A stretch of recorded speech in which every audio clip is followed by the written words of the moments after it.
You're listening to the Cyberwire Network, powered by N2K. Get lost in the acoustic brilliance of 3D audio that surrounds you. Feel the embrace of the massage seats that adapt to your every move. Experience the warmth of a vehicle that welcomes you as you approach. We could tell you what makes a Lincoln SUV so extraordinary, but don't take our word for it. Take it on a test drive at the Lincoln Summer Invitation, with exclusive offers on now, only at your local Lincoln retailer.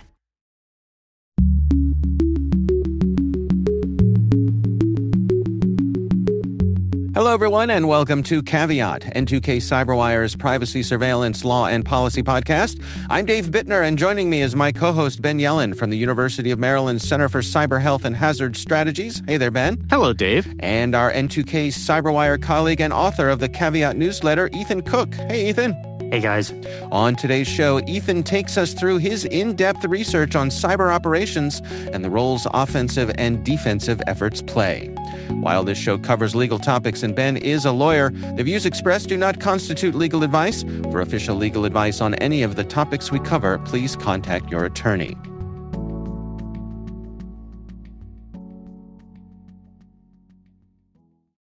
You're tuned into Auto Intelligence, live from Auto Trader, where data, tools, and your preferences sync to make your car shopping smooth. They're searching inventory. Oh, yeah. They find what you need. They're gonna find and it. You can make a budget for your wallet to help you succeed. Pricing's precise and true. So true. It's smarter car shopping. Ooh. Just for you. Oh, it's just for you. Ooh. Find your next ride at autotrader.com. Powered by Auto Intelligence. Ethan, let's jump right in here. You have put together a deep dive document all about cyber operations. Can we start off with just some definitions here? What exactly is encompassed when we say cyber operations? Yeah, so, kind of a vague off the kind of when you think about it, like, okay, that can consider a lot of things. But the way I looked at it, the way it seems that most people define it is anything that the government is doing that is related to both offensive or defensive efforts in cyberspace. So that could be efforts such as protecting critical infrastructure, to all the way on the flip side of it, disrupting hostile networks. So it's a pretty wide scope when we talk about operations and cyber operations.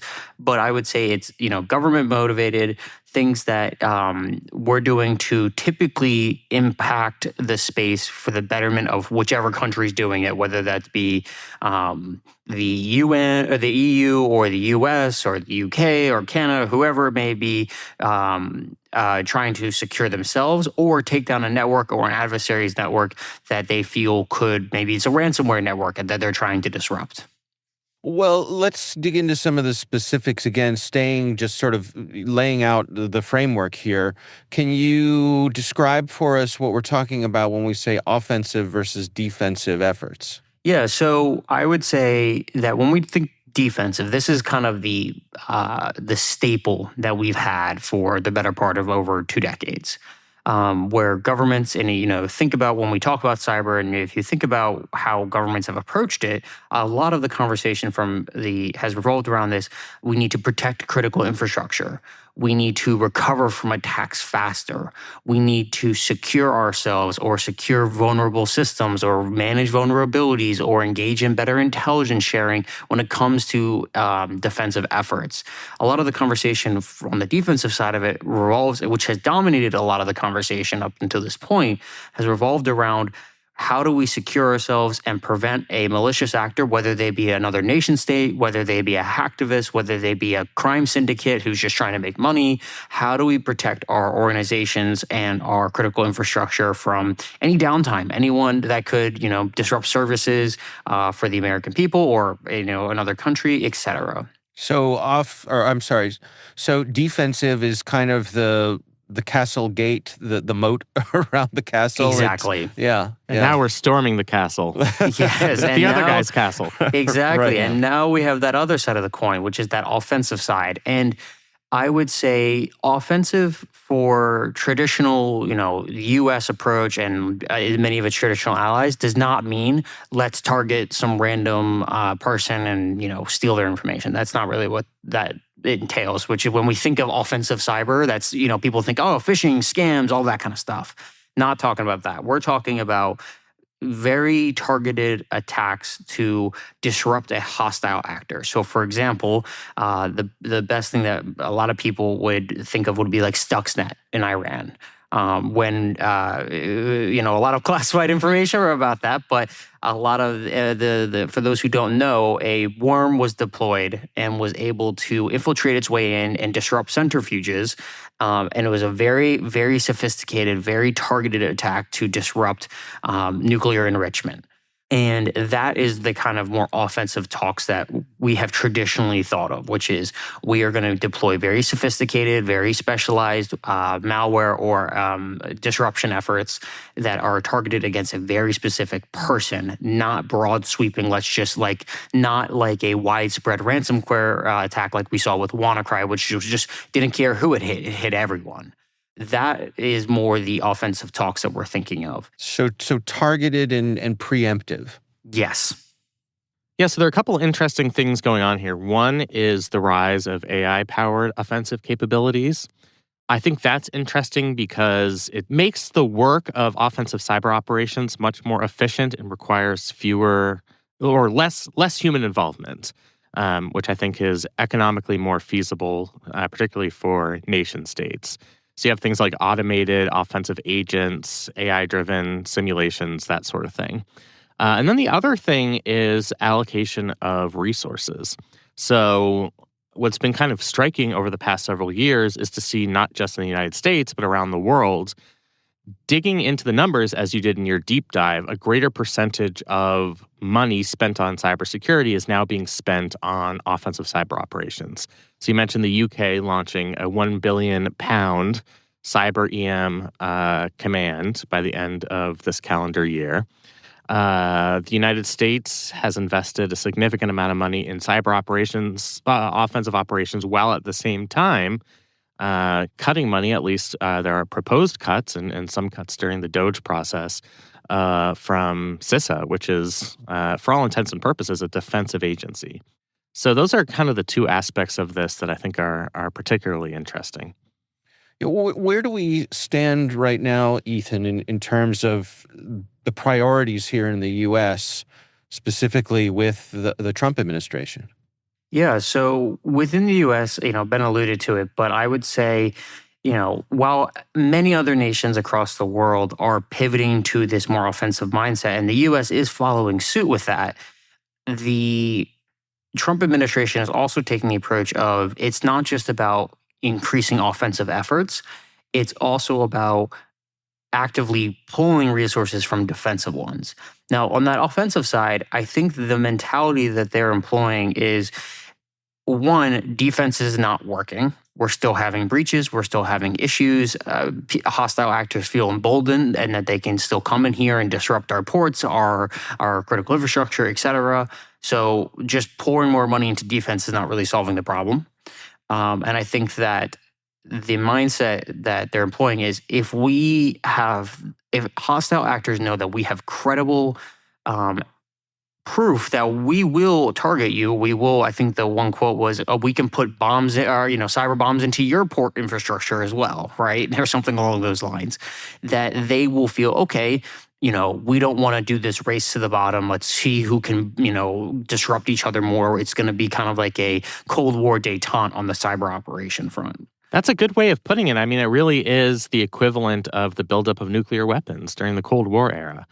And there's a lot of literature out there that is the foremost reason why deaths from armed conflict have decreased so significantly over the past 80 years, is this mutually assured destruction. That if you have credible offensive weapons that would cause such significant damage, that is a massive disincentive for any other entity to commit an attack. And I wonder if we can get to that place with cyber operations. I don't think we're there yet. I think we'd almost have to see the equivalent of the Hiroshima of offensive cyber operations to understand, like, okay, what's the most catastrophic effect of this type of operation, the one that shows us how dangerous these tools are, that will prevent us, that will provide the proper disincentive from engaging in cyber attacks on other countries. I think we haven't had, despite the massive amounts of cyber attacks on this country and on our critical infrastructure, we haven't had that type of massive scale, interrupts everyday life for the entire country style event yet. Mm-hmm. Yeah, I mean, it's funny. You mentioned Hiroshima.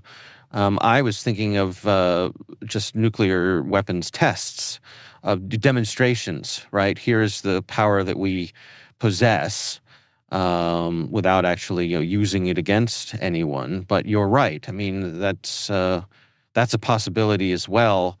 I wonder what is the cyber equivalent of a nuclear weapons test, of showing off what we could do without actually causing harm. The pictures of mushroom clouds in New Mexico or whatever. Yeah. Right, exactly. Yeah, I think it's one of those things that it's really hard to test it without really impacting really negative consequences. Because I think, when we talk about these massive breaches that have happened or incidents that have happened, whether it be like a WannaCry, an Equifax, we had United Healthcare was down from ransomware earlier this year, et cetera.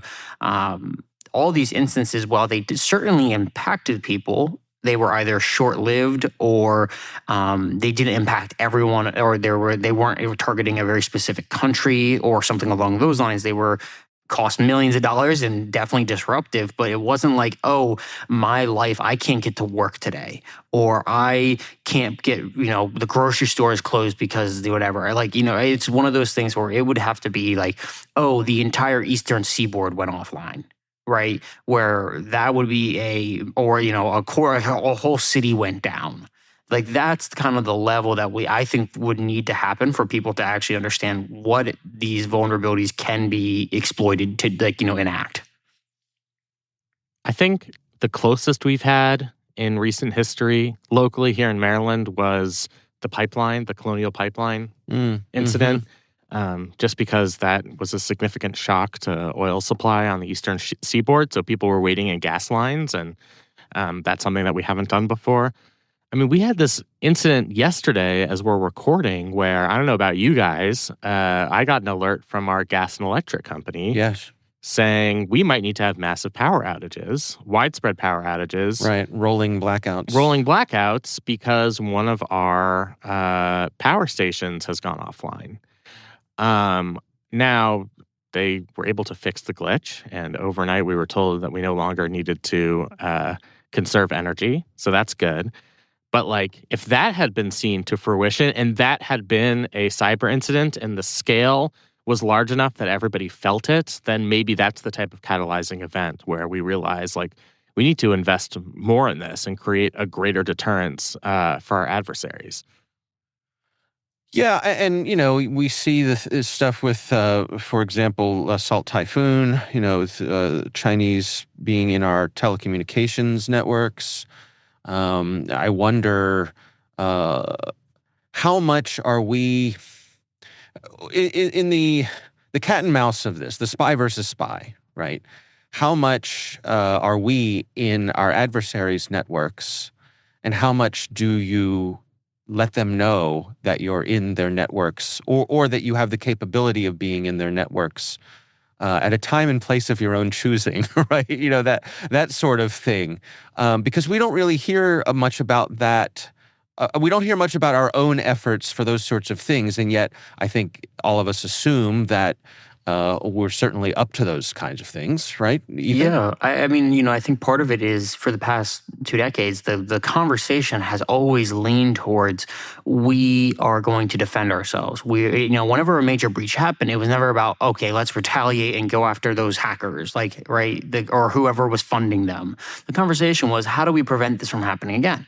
It was never about going after and punishing the bad guy. It was because, they're in another country. It's really hard to go after someone and get, they're never going to get extradited to us. So how do we secure ourselves? And it's the old conversation kind of always kept coming back to, let's just, get better infrastructure security, get better vulnerability management, et cetera. I think what we ignore, that because that dominated the conversation so much, I think we would all be foolish to assume that the U.S. was never, or any of our allied nations weren't doing the same, or didn't have a credible intelligence in other networks. And I think, the obvious example that I come back to is Stuxnet, where there's a whole documentary on it, and they have very high profile, military commanders in there, and every single one of them is, I can't talk about that. That's classified. I can't talk about that. Right. So I think when we think about offensive operations traditionally I guess for, lack of a better word, for like westernized nations, the conversation has always been, let's use it very sparingly. And if it goes public, we deny all accountability. And instead, we will just pretend like we don't do that. When we obviously do. Whereas I think on the flip side with, whether it be Chinese hackers, North Korean hackers, Russian hackers, et cetera, the conversations be, they're kind of more throw it at the wall, and if it works kind of thing. And they will obviously publicly always say, oh, we don't do that. We never do that. But everyone, you can go online, look at the APT tracker, and it shows you all their tracking efforts, right? Like, it's not like they're secretive here, really. We will be right back after this message from our sponsor.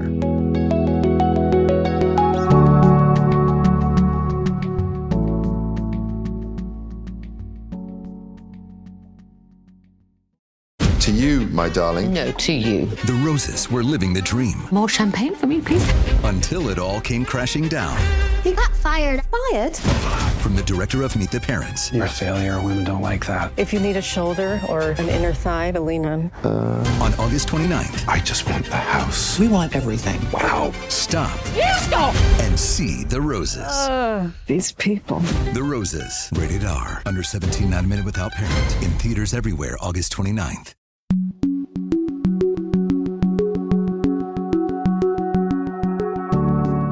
Ben, I'm curious for your take on where we stand when it comes to international norms for these sorts of things, right? I mean, we have rules of armed conflict, right? There are we know what a war crime is.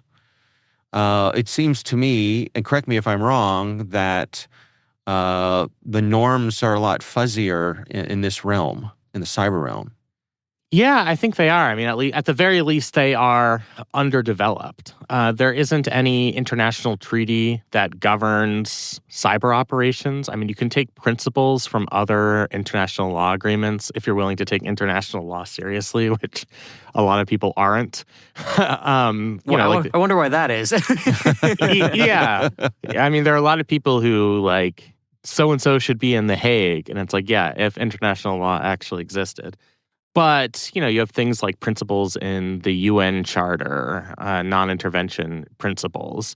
You've had the Talon Manual, something from, maybe 5 or 6 years ago, which was it NATO who did the Talon Manual, interpreting how international law might apply to cyber operations. I think that's right, yeah. You have some bilateral agreements. I think we came up with agreements, like small-scale agreements with China. We have one with China, yeah. Yeah. IP theft. Right. And that was a while ago, if my memory serves me well. But we don't have, like, the Geneva Convention for cyber actions. So there is certainly a vacuum there. Like, it would be nice if we could get together and come up with standard rules of engagement that, democracies would follow and totalitarian countries would ignore, and we'd be back where we were in normal offensive operations. Well, I think part of that comes from this, how fast everything's changing, right? It's really hard to get, let's think about any other, subject matter. By getting bilateral or multilateral or international agreements is already an incredibly difficult process. And, half of them are non-binding and don't really result in too much. But it takes a tremendous amount of diplomatic effort, and it takes years sometimes to form these treaties and efforts. And by that point, everything's already changed in cyber, right? we've already, I'll throw the buzzword AI out there, but it's changing so fast. How do you create an agreement regarding safeguarding AI? Because the terminology on AI is going to change. The capabilities on AI is going to change in a year. So how do we successfully predict that and control that? And I think part of this hesitancy for offensive efforts earlier felt always to me that it was, we don't want to bind ourselves into what could happen or into anything because we don't know what tech is going to be. And I still think there's that hesitancy where it's like, we don't really know where tech's going to be in a couple of years. So I don't want to sign anything that's going to curb our own power or put us in a position where we can't use tools that someone else has not signed onto this agreement for, handicap themselves on. So instead of doing that, I think the Trump administration is taking the approach, and not just the Trump, but the whole, a large portion of the world is now taking this approach of, okay, if we're not going to come together as a community, as a group of nations and self-regulate on this, fine. I'm going to make sure that everyone understands that I'm increasing my own capabilities here, and if you try something, I'll throw it right back at you. Right. It's saying to our adversaries, like, we are not going to unilaterally disarm. By coming up with a NATO agreement, for example, on cyber operations, because that implies that the rest of the countries of the world don't have to follow it, and then we've put ourselves at a competitive disadvantage. So I think there's a lot to that. It's maintaining the credibility that not only are we willing to engage in these offensive cyber operations, but now, because of our budgetary decisions, we have the resources to do it. And it's much easier in an era of artificial intelligence tools. Ethan, to what degree do you think that these offensive cyber capabilities actually act as a deterrent? Yeah, I'm of the mindset personally that it's not going to be a huge deterrent for two reasons. I think first, we've already touched upon this one, but we don't really know the scale or impact of these efforts, right? It's really hard to deter someone when we can look at nuclear weapons and go, yes, even in non-nuclear cases, right? Let's take a non-nuclear bomb case. Let's take, Chernobyl, right? We can understand the impacts of that set nuclear energy back decades. We're just starting to maybe come around to it again. But that whole incident was such a setback for nuclear because we saw the dramatic impacts that could happen, not just to people, but to entire ecosystems if nuclear energy was not controlled properly and not supervised properly. I don't think we have that. So it's really hard to conceptualize, not just on I'm sure politicians and advanced cyber people can conceptualize, but the average American, the average person is not really going to sit there and go, if they use this vulnerability, it can result in this, and this, because they don't get it. So I don't think there's that inherent fear, and that's coupled also with desensitization of cyber efforts. I think the other aspect of it is, and I said this earlier, but it's really hard to hold people accountable. We can say we think that this was affiliated to a Chinese state-sponsored hacker or a North Korean, but how are we gonna? We're never gonna bring these people to justice. They're never gonna extradite them to us. So if we want to launch a bunch of operations into us, sure, but I don't really see it as. At least I don't think that, in my personal opinion, that it would be a hit to those nations, to hostile nations. I don't think they're going to look at that and go, wow, that's such a negative, because North Korea uses their hacking efforts to gain money, right? They're not using it to disrupt the West. They're using ransomware and things like that to siphon funds off and things along those lines.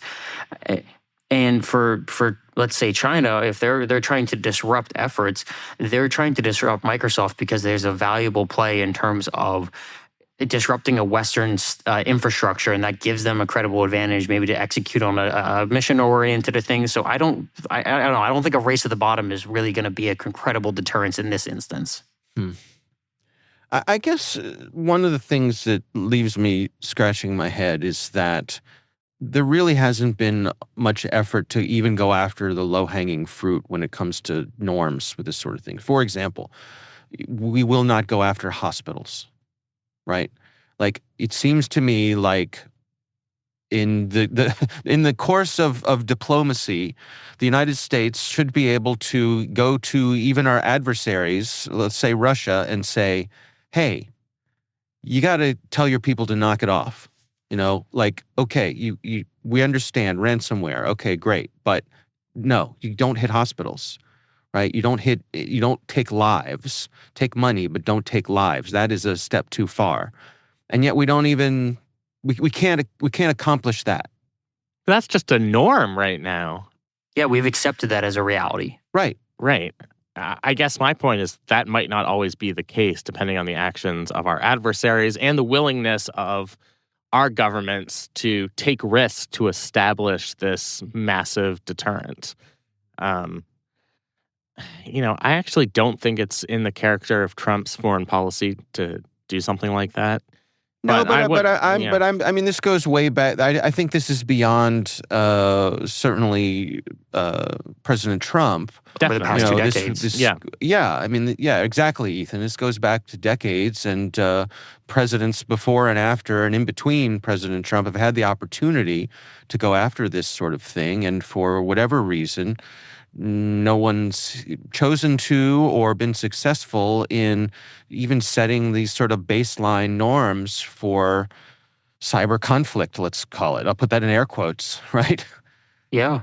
I think part of it is, again, I don't think nations really want to self-regulate on this, right? I don't think anyone wants to sit there and handicap their own power, right? I'm a big believer in that. No matter who's in charge of the White House, whether it's a Democrat or Republican, the State Department is always going to be conservative, because they're never going to want to give away U.S. power, right? Why would we want to do that as a country, as a leadership, from a leadership perspective?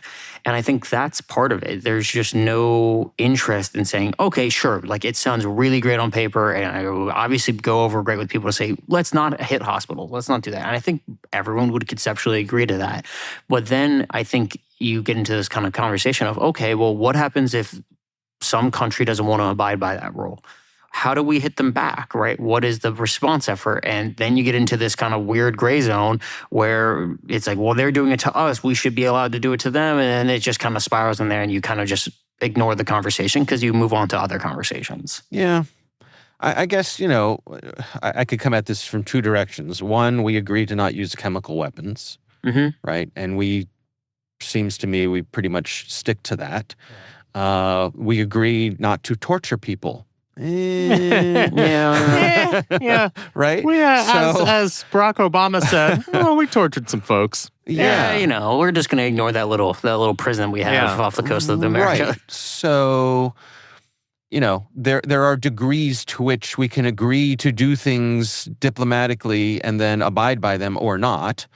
I don't know. It's just frustrating to me that to your point, Ethan, that the complete resistance to establishing any of these norms, I think out of for selfish reasons, is frustrating that we can't accomplish just basic things that would respect basic human rights. And that's where we are. And what will it take? I mean, I also think you have to look at the historical analog here and the international agreements that established the world order of the 1980s and the 1990s. It took a lot of time and a lot of panic, hiding under our desks, Cuban Missile Crises, etc., before we realized, all right, this game is getting really dangerous. I know both of us don't want to unilaterally disarm, but now that we have enough nuclear weapons that we could achieve global annihilation of both of our countries, now is a good time to talk about maybe cutting down on our medium-range weapon supply or whatever. So, maybe we have to get to a point where the threats are so credible and so acute, and we at least have gotten a taste of what it would be like to see them deployed, that maybe that's when countries are more driven to engage in these types of international agreements. But again, that's just one historical example, but it's the most prominent one. Well, I think, it is a very prominent. I think the SALT treaties were massive, right? I think that the disarmament that came with those are really important. And I think it is a relatively good comparison. I think one wrinkle that gets thrown into this is the diversity of powers at play here, right? When we're talking about those disarmaments, it was really U.S. and USSR, right? There were obviously other people there, but it wasn't. There were two big dogs at the table, right?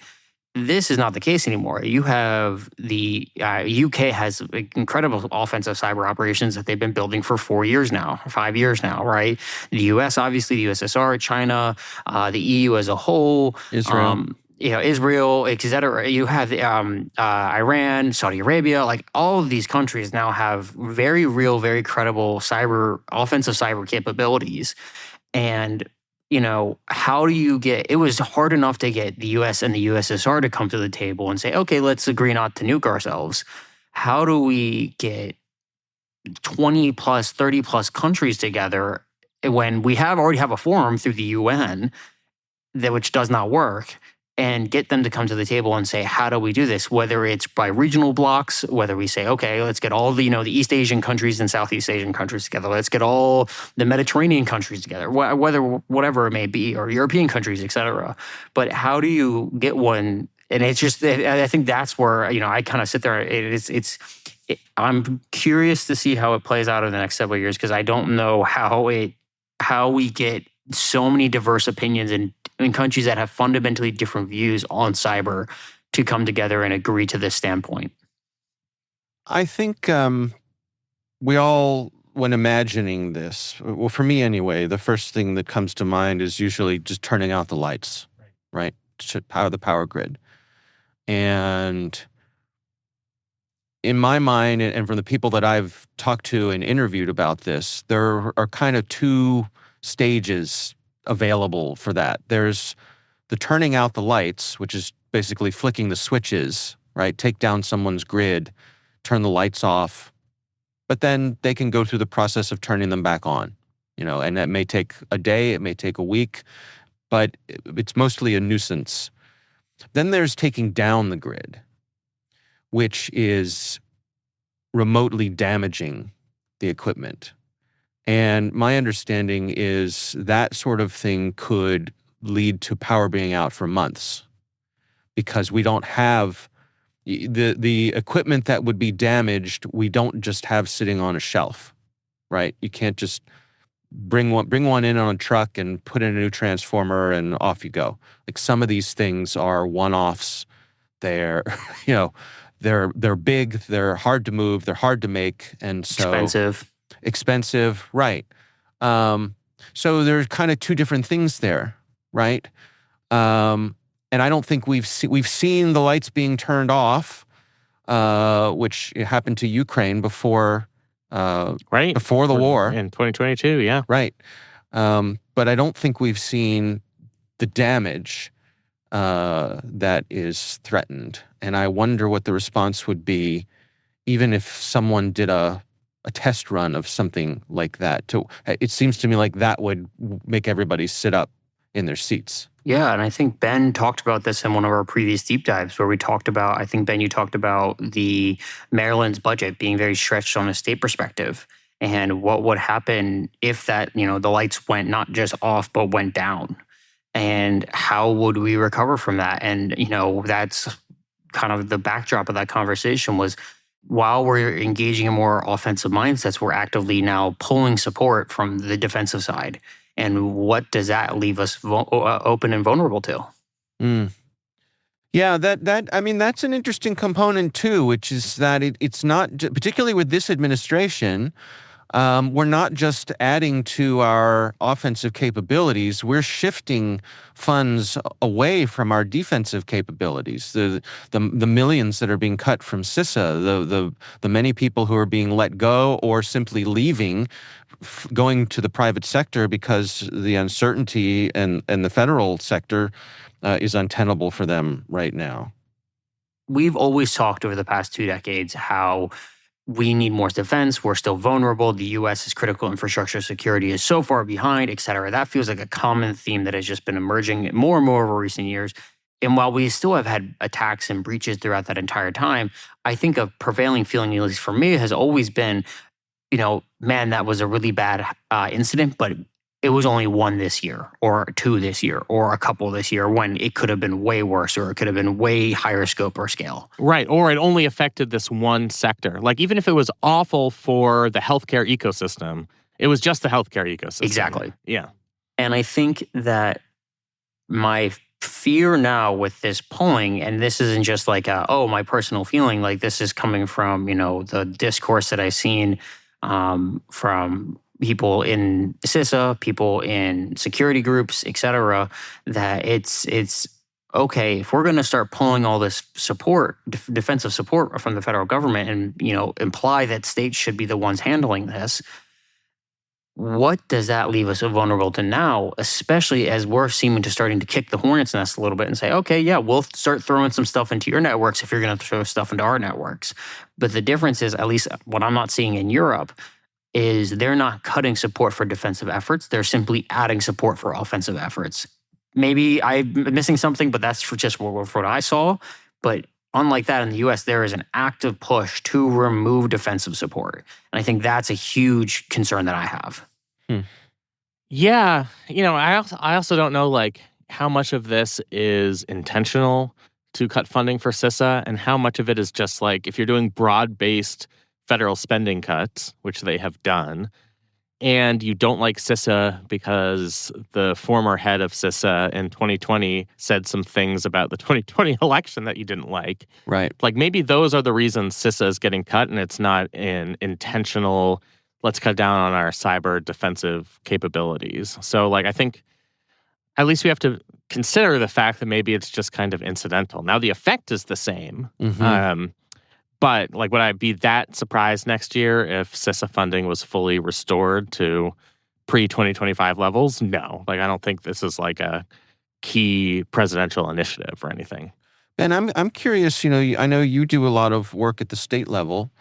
What are the conversations that legislators are having at that level in terms of being concerned about these things? Well, I mean, there's a limit, just resource-wise, on what states can do offensively. And basically echoing what Ethan said, like, states are kind of doing what the federal government had done for the past 20 years, is trying to protect our critical infrastructure kind of sector by sector. So we saw bills enacted in Maryland for the Public Services Commission, which controls our utilities. We have cybersecurity regulations and bills for state and local agencies. That's passed. There were proposed bills dealing with the water system, another with the healthcare ecosystem. So it is sort of this sector-by-sector approach, not attacking the last problem necessarily. I don't think it's entirely reactive. I think in some ways it's admirably proactive. But it's not like, how are we as the state of Maryland going to fire back against North Korean hackers? Right. Like, right. I just don't think they're in the position to do something like that. Yeah, so they're counting on the support of the superior firepower of the federal agencies to provide a certain level of protection. Right, and I think constitutionally that is the proper role for the federal government, is, provide for the common defense. When we think about military affairs, that clearly includes offensive operations. Yeah. Well, let's wrap it up here. Where do we think we're headed here with these things? Ethan, based on what you've seen in your research, what's the future hold here? Yeah, I think from a global perspective, I think we're going to see a lot more uncertainty, I guess the right word is for it, regarding, or maybe nervousness regarding cyber. I think this new approach that's kind of been developing, but is really starting to form now that countries are starting to throw a lot of money behind it, to pivot to more offensive mindsets, is going to result in a very unpredictable future for the next decade, I'd say. As countries put more money into it, effects start to materialize, operational goals are started to achieve, and that may result in the ideal world that we talk about, where, everyone's kind of on this Daytona where it's just like, oh, we're not gonna, or we're all cool. We're just, everyone's holding the classic Western standoff, but no one's pulling the trigger. Put my hands on the red button. Exactly. What we should do is just completely reenact the Cold War era. Have like a Cuban Missile Crisis, and then, let's hit DEFCON 1. Nixon in China. Like, we can really run through all of the big hits. How about the movie War Games? Let's just do that. Oh, exactly. I like that idea. That seems good for my blood pressure. Yeah. And so I think that's going to be the global feel. Until we actually just start seeing what countries' actual tolerance is to throw this out. And that's going to be something that I think is going to vary region by region, country by country, and not just with country to country, but within a country as new administrations across the world take over, new people come into power, et cetera. Within the U.S., I think that the pulling back of defensive support, and as quickly as it is being proposed, if it goes through the way it is being proposed, will result in a generally more unsafe U.S. I don't think that deterrence, while actively saying and publicly saying we are going to pull support for defense, is a good idea. And I don't think states, by and large, are going to be able to have the time to pivot that they need to actually support their defensive efforts. Ben, what do you think? Yeah, I agree with what Ethan said. I think this is a dangerous time to be cutting funding for our defensive efforts, although, like I said, I'm not sure how permanent it is. Mm-hmm. But I also think the future is very unpredictable here. I'm kind of hesitant to prognosticate until we saw some type of catalyzing event where countries on a large scale are retaliating against one another in a way that has effects beyond just an individual sector or a county or a state. And I think until we get to that point, we're just kind of playing a dangerous game of chicken. But the moral of the story for a game of chicken is not that you should abandon your car. It's that, you just need to be careful and understand the concept of mutually assured destruction. Yeah. All right. Well, Ethan, thank you for your efforts in putting together this information for us. It's definitely interesting stuff. A reminder that Ethan is the author of the Caveat newsletter, which you should absolutely check out. You can learn more about that on our website. And of course, we would love to hear from you. If there's something you'd like us to consider for the show, you can email us. It's caveat@n2k.com.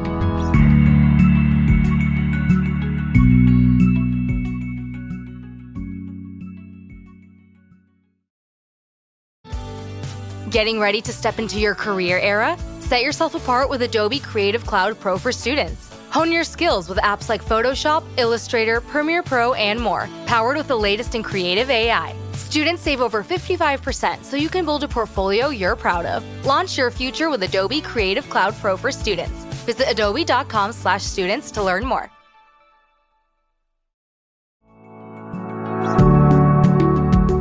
And that is Caveat, brought to you by N2K Cyberwire. We would love to hear from you. We're conducting our annual audience survey to learn more about our listeners. We're collecting your insights through the end of August. There's a link in the show notes. Please do check it out. This episode is produced by Liz Stokes. Our executive producer is Jennifer Iben. The show is mixed by Trey Hester. Peter Kilpie is our publisher. I'm Dave Bittner. I'm Ben Yellen. And I'm Ethan Cook. Thanks for listening.